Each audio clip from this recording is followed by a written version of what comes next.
Hi, everyone on Facebook. My name is Cece Fan. I'm the director producer for a new Citytv documentary that premiered last night. It's called VeraCity in their own words. It tells 6 stories of systemic racism from across Canada. And joining me today for this Q&A are 2 people who were profiled in the documentary. We have Adora Nwofor, who is the only Black woman comedian in Calgary, as well as president of Black Lives Matter YYC. Hello. We also have Kirk, Kirk Myrie, who from Toronto. He lives with sickle cell disease, which is a blood disorder that predominantly affects Black people. We were supposed to have a third guest with us today, Daryl Contois, who is a volunteer searcher in Winnipeg. However, an emergency has come up. Someone went missing after going skidooing in Winnipeg. So Daryl is out there, using his training, his experience to search and hopefully bring some good news back for the family there. So best of luck to you, Daryl.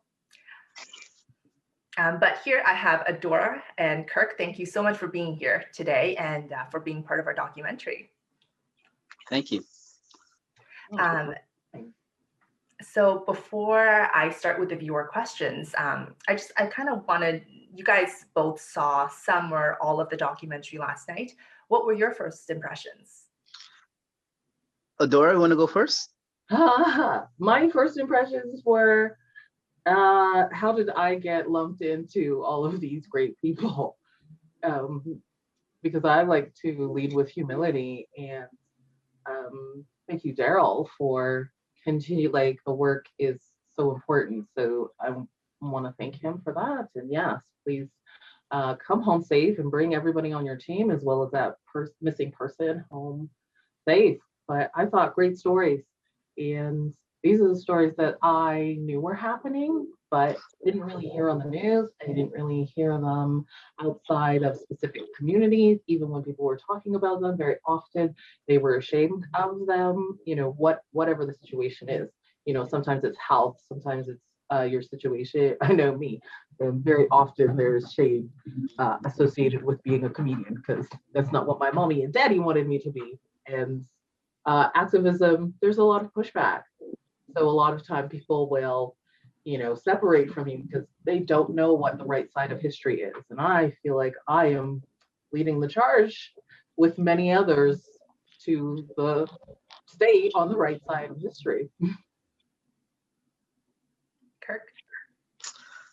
I found it to be very moving. I was moved by my own interview. At the time of the interview, we had lost a friend of mine who one of my friends that I met at camp. He had recently passed away from sickle cell. We went to a camp, Jamoke camp. It's a camp where a lot of people with sickle cell go, to kind of shed some light and bring a smile on everybody's face, because people with sickle cell don't always have an opportunity to have a quote unquote healthy, normal life. So to be at camp was fun, and to make friends was fun. So when he passed away, he had passed away probably within that week. And then it was also Prodigy of Mobb Deep. It was his birthday weekend, and he had lost his life to sickle cell. He's a well-known rapper and an advocate of sickle cell. And his birthday was around the same time. So I was just like, okay, there's a lot going on. We got COVID going on. I'm a new father. And I found it was a very touching moment for me, a touching moment of gratitude, because not everybody is here with us today. And then after watching VeraCity last night, several months later, from my initial filming, I was happy to see that light has been shed on something, going back to history. They always say the history is written by the victors. So there's a lot of stories that are not being told. And I'm grateful that our story is being told, and I'm grateful that we will be victorious in our fight. Um, I commend Adora for doing all the work that she's done out in Calgary, and when I was watched her piece, I was like, that's a tough crowd. I mean, she's working rooms and she's bold, she's powerful, she's taking no ish from nobody, and she's being very honest. She's giving you, it's kind of like why Dave Chappelle is so impactful, because he'll give you the truth, but he'll wash it down with Buckley's and a little bit of honey. So it's like you get that sour taste in your mouth, but you know it's good for you.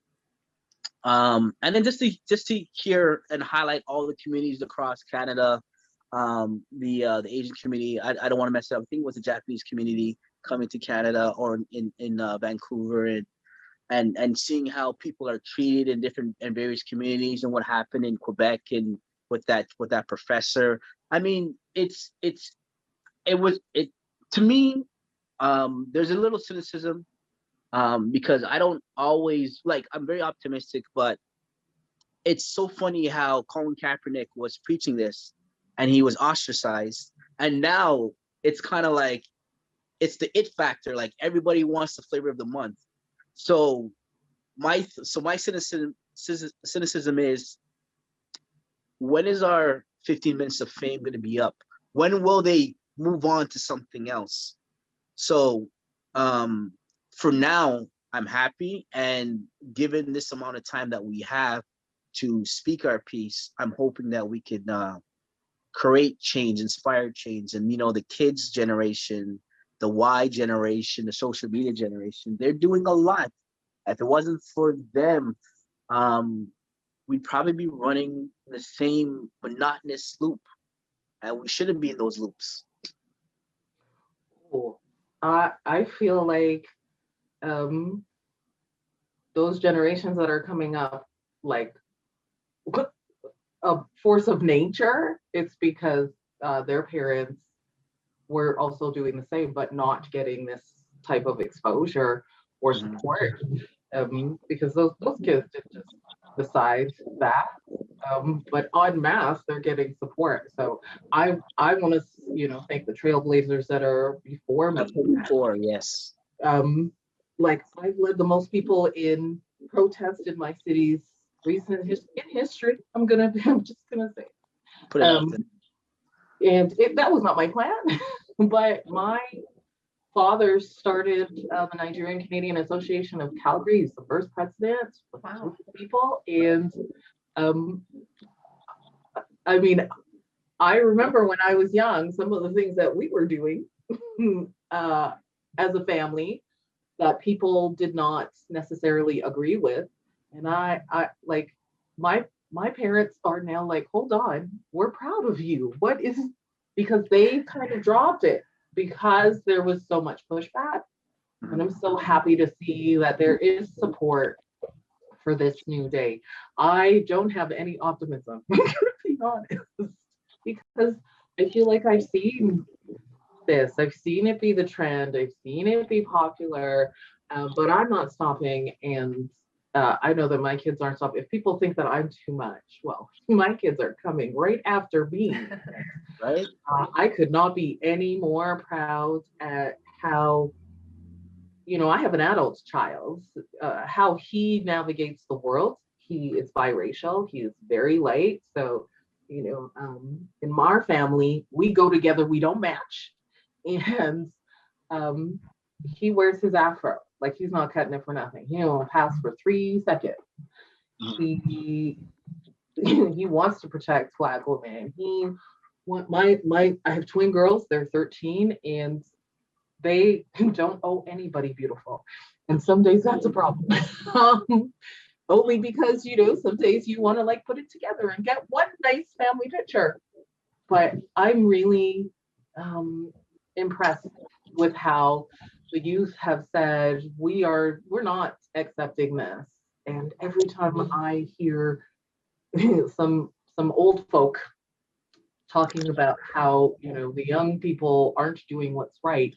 You used to be those young people who weren't doing what was right. That's the whole point. That's how Yeah. we evolve. Please keep doing it, young people. Yeah.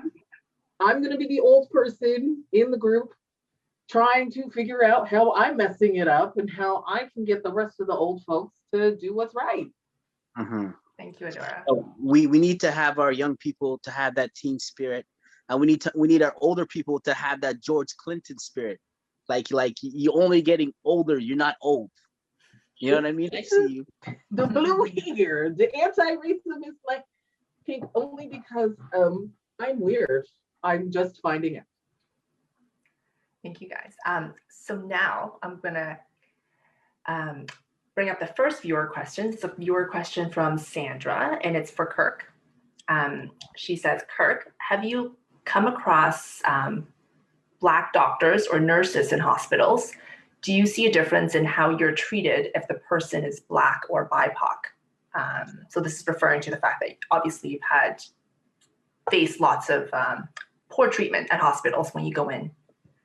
Good question. And it goes back to to education. It goes back to me going to school.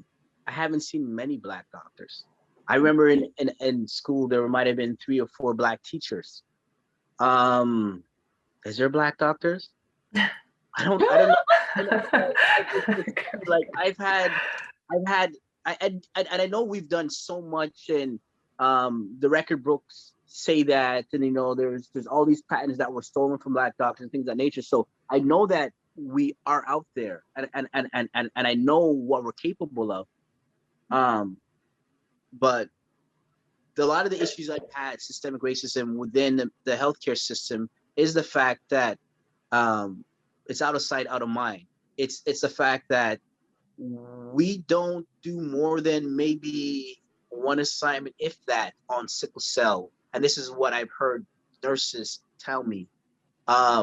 There's no awareness. There's a lack there of need to. It's like, okay, well, you guys might have something that affects a lot of the population, but we're just not going to study that. We're not going to do the research. We're not going to care. So if that's how it is, learning about diseases that affect BIPOC people of color, how would you implement having doctors in that same system, like Black doctors or biracial doctors, or people of color, BIPOC? So it's like, it's an uphill battle for everybody. Everybody has to go through that. And I can recall seeing a few specialists from various sickle cell groups that I'm a part of, the Sickle Cell Association of Ontario, and stuff of that nature. And when we were with Taibu, where we would have doctors from England or nurses or from Atlanta who were people of color, and they spoke about our plights and about services and things that we need. And if you don't have a compassion bone for what's going on, we are SOL, because we don't have enough advocates, and we don't have enough people fighting for us during this time, and it shows in the healthcare system. Like, I mean, don't get me wrong, there are people who do help, but there's not enough. It needs to be more normalized. That needs to be the norm as opposed to the exception, right? Yeah, totally. Can I jump in there? I feel like, Kirk, yes, there are doctors. Are they allowed to practice in Canada? There are lots of Black doctors. Many of them are doing service jobs. Many of them are driving Uber and taxis, or they are, doing healthcare.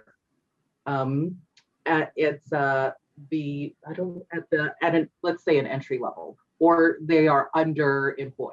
Yeah. So we know that that's a thing. We also know that when we create groups, that advocate to center Blackness. Those groups are underfunded. They are villainized, and so or they're told, quote unquote, organize before we could recognize you guys. And right, it's just like, and make it impossible to organize. Yeah, right. and it's almost like saying they want that one Black person to speak for all Black people, and it's like, that's not fair. Right, because we are not a monolith, and there are many versions of Black people, and this is part of why sickle cell is difficult to navigate. It's because they're, for instance, I'm Nigerian, Jamaican, and born in Canada. So it's a little bit easier for me because Jamaicans are Igbo people, and I am indigenous to Biafra. So for me, you might be able to find something, but for my child who is Nigerian, Jamaican, French, German, Ukrainian, Russian, and probably every other mixed bag of European in there, that is going to be we do not have to deal with it. So thank you for being there and advocating and having these conversations, Kirk. I hope that your health is something that people support you to prioritize. Definitely. And with that said, Adora, I have a question here for you. Scotty says, they say the best art comes from people who've struggled or experienced pain. Do you think your not so great experiences with racism helps you with comedy? Oh, for sure. That's why it was funny, is because I was trying to save myself as a child, the giant Black kid. I was trying to save myself before, they came in, like, I told the story about some kid who said that my dad was a drug dealer, and that was a fight, and they wanted to send me to the office. And, by that point in time, I was like, no, I don't need to keep going to this office. So I found a different way, and it was telling jokes. So, and I have lots of bad experiences to pull from. So I am a sexual assault survivor. I'm a survivor of pedophilia. I'm a survivor of domestic abuse, of racism, of financial abuse. I have been beaten because I wouldn't go home with a man. The police have abused me. So it's all over. I'm a Jerry Springer season. If we can talk about it. I also do a show called Rape is Real and Everywhere. It's gone national, and it is rape survivors making rape jokes. And so yes, it has helped me. I do not want anybody to have to go on that path. I think that we could be creative without experiencing pain. What we create is going to look different. And why can't we have a couple centuries of that? Why can't we have a couple of centuries of creating from, being whole and healthy and happy and having an experience that is supported? And, maybe people think that it's all rainbows and sunshine. For me, it is not. It is not at all. People are still coming to my house to try and get in, harm me. I'm isolated and shunned in many places. But I would say the thing that helps me the most is probably the way that I process. So I was saying that I've always been called weird and odd. And I thought the way that I was seeing things was regular, and it's not. So I might be ADHD, I might be neurodiverse. And I think that those are beautiful things. I think that our world misses out when we don't include those kinds of people, when we don't include people from the margins. And that's what makes me funny, is being like, hey, hello, you, why are you upset with me for being Black when all you do is tan? You got that oil on you and that little thing in front of your face, and you trying to get this color. You are never going to get this color. It's never going to be this beautifully melanated, and that's okay. That's fine.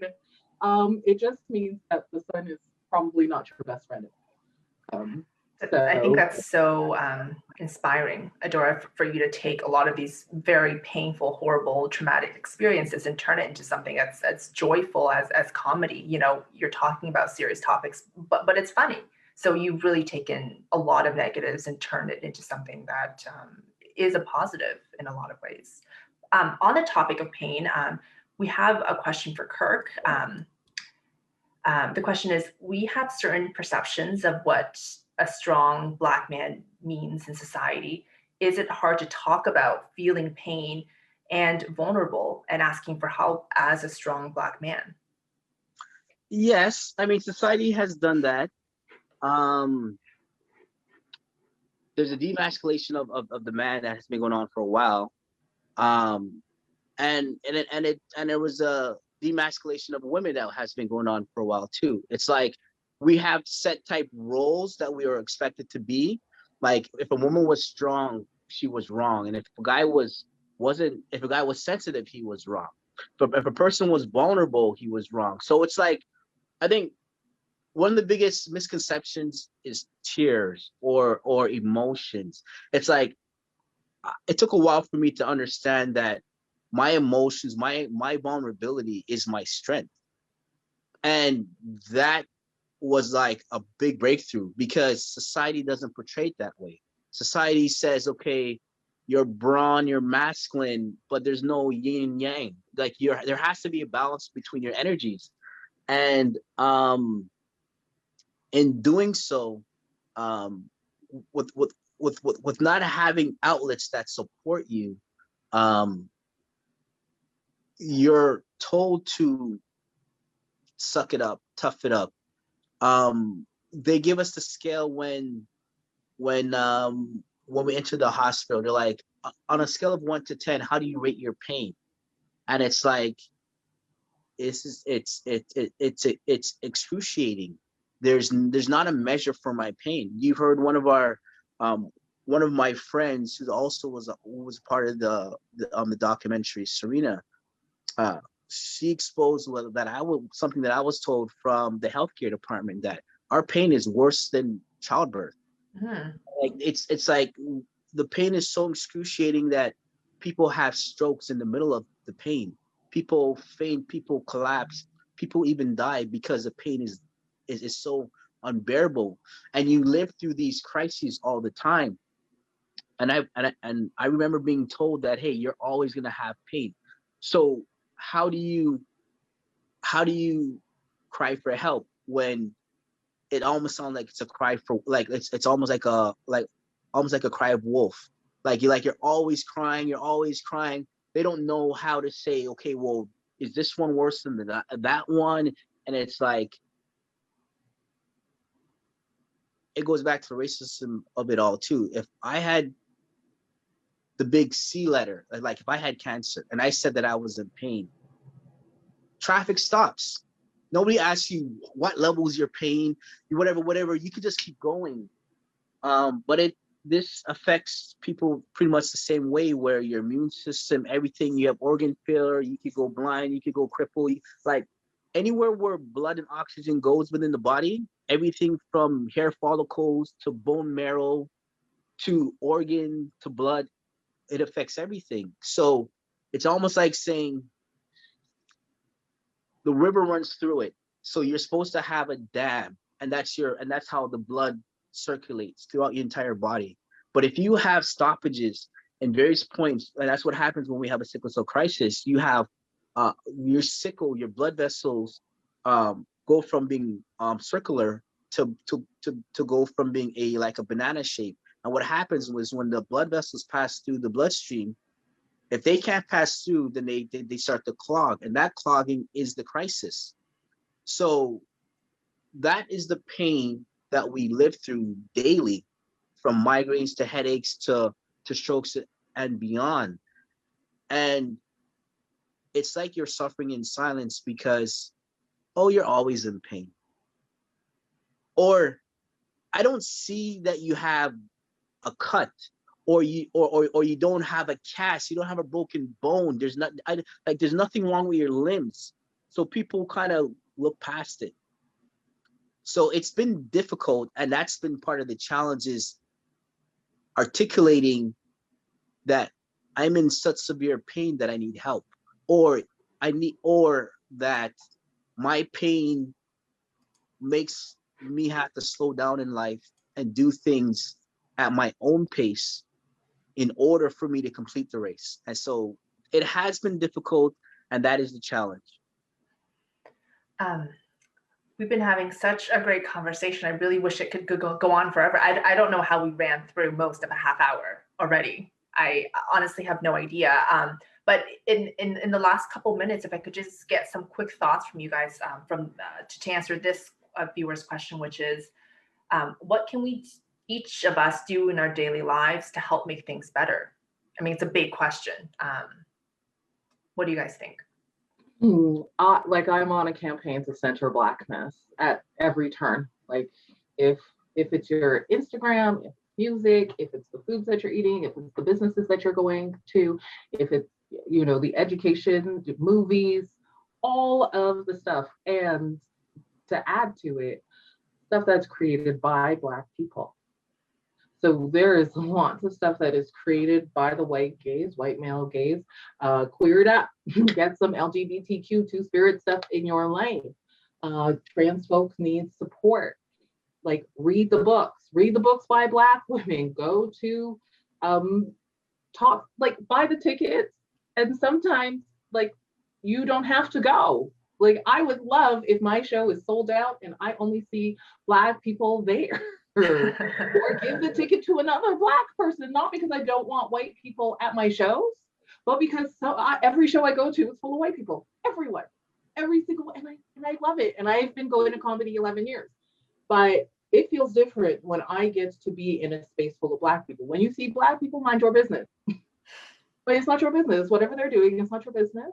If you do want to be included, ask if you can be included, and then don't be upset. My number one tip, be humble. If you are not Black and you're speaking with a Black person, if you are not Indigenous, speaking to an Indigenous person, a person of color, just be humble. Going into that conversation, you are going to learn something, whether you like it or not. Your feelings are not number one. No. So I feel like I'm happy to have any conversation. If you want us to talk about your feelings, I charge extra. Kirk? I would agree. There's a lot. She said, Adora, you said you pretty much hit it out the park. Don't walk in with the ego. Be humble, and have genuine empathy. Like, if you don't have those emotional intelligence to understand that it's not about you in this moment. Like, there's a lot of people who hate that the Black Lives Movement is going on. That's why you have All Lives Matter and all these things. It's like, well, you're actually exposing yourself right now. We've currently, for 400, God knows how many years, have been dealing with the unbalance, the injustices, and Black people, for the longest time, it might have been even a couple years ago, like maybe a year, maybe 2 years ago, Black people felt self-conscious to even congregate, to even talk about issues, because you got to worry about somebody's watching or listening. And that's just the Jim Crow effect of how it has passed over and it's carried over, that it's like, it's psychological, where the Black empowerment, the Black experience should not be altered, or it should not be kind of sort of paused, or even like everyone should be able to love themselves, and not have to address someone else by saying, hey, well, I love myself and I love my people. And it doesn't mean that we're wrong for loving ourselves. And it doesn't mean that we're any different, or we love anybody else differently. It's just the fact that we have to take time to heal from within. And we're asking the oppressors, known or unknown, to come to these tables, hear us, and make the necessary change so that this world could be better for all of us. Like, how are we going to have Black doctors in the room if you don't allow for our communities to have Black doctors, or if you don't allow for the immigrants who have to come here and do jobs that are below what they've done in their own countries, to not come here and have an opportunity to quickly take a test and then get retrofitted into our society and then help out their communities. Because what makes Canada great is our melting pot. Like, if we have a palette and we only use one color and you have all these other colors here, your picture doesn't have all the vibrance that it can have. So a lot of people, when people are racist and things of that nature, they're doing themselves a disservice. Like there's more to be gained with us rather than us being shut out. That's very well said. Thank you so much, Adora. Thank you so much, Kirk, for being a part of our documentary.